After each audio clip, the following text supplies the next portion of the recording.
Indians in Canada. I moved from Ukraine to Canada 2.5 years ago, and I got my first job experience here and was working for over a year with people from Sri Lanka. My boss and all of my coworkers were from Sri Lanka. This was a nice shawarma place. I was wrapping lavas, pitas, whatever. So basically I was a waitress, a customer service, some kind of a cook. We're not gonna discuss how clean was the place. Was it clean? Yes, it was clean. So the first thing that I'm gonna tell you is that they let me eat as much as I want, as many times as I need. They didn't look on my plate, whatever I got. And also in the end of the day, I would get a lot of meat, like, I don't know, 1 kilogram of chicken. If I told my chief my sister liked the falafels that he gave us last time, he would give 2 or 3 times more this time. Also, when I was coming for my payroll somewhere in the middle of a day when it's not my work shift, they would always ask me if I'm hungry and would give me whatever I want to eat just to make sure I'm not hungry. I do not work there anymore, but anytime I come in, they would still ask me if I'm hungry, and they would still offer me to grab something. All the tips for dining orders I would get for myself.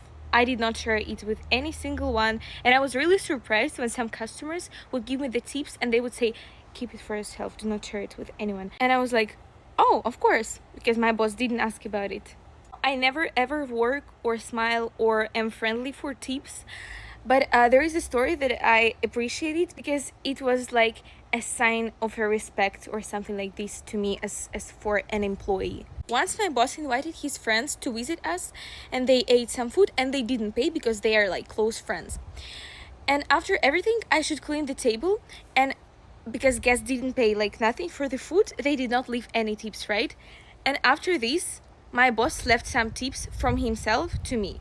Even though it's not necessarily, even though he doesn't have to, but he just gave me some tips and it felt very well.